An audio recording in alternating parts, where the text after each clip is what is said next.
So can you tell me specifically, what are the things you do systematically to really reinforce the culture? Because I see culture really strains to maintain itself as an organization grows.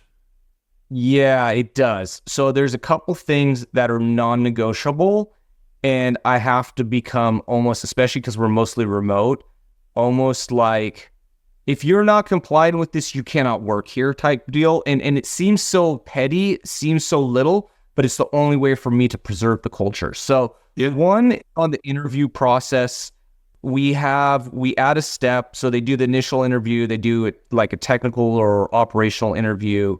And then if we feel that we want to hire this person, what we will do is ask them to do a core values presentation we schedule that. They have a day to prepare or whatever, and they are asked to do a presentation to us, not what our core values are, we know what they are, but present to us how they have used those core values in the past, or how they would use the core values if they got hired to be successful in the job.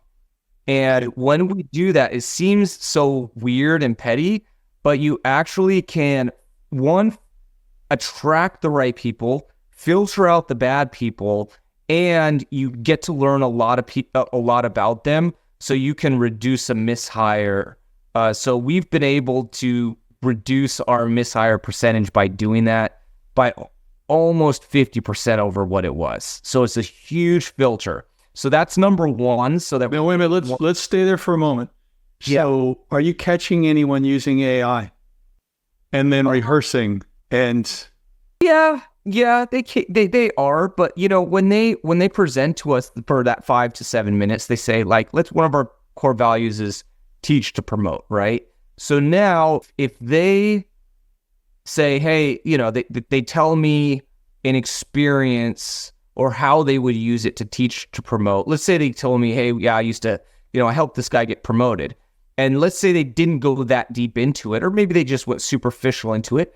Afterwards, I'll be like, hey, Dave, that was really amazing how you helped Bill kind of grow in his career. Let me ask you a question. When you did that, like, what were the 3 areas that he really had a weakness, and how did you help him? Or tell me a little bit more about how you did it. Or say they're results driven, be like, hey, tell me, and let's pretend it's marketing.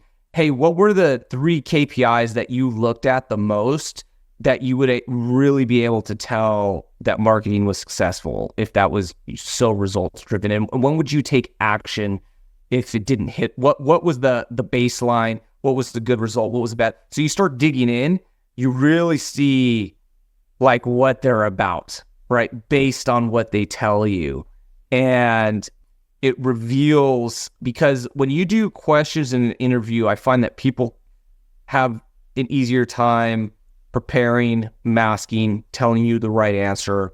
When they have to start telling you stories, kind of like this podcast, you can go deeper and you start figuring out what's what.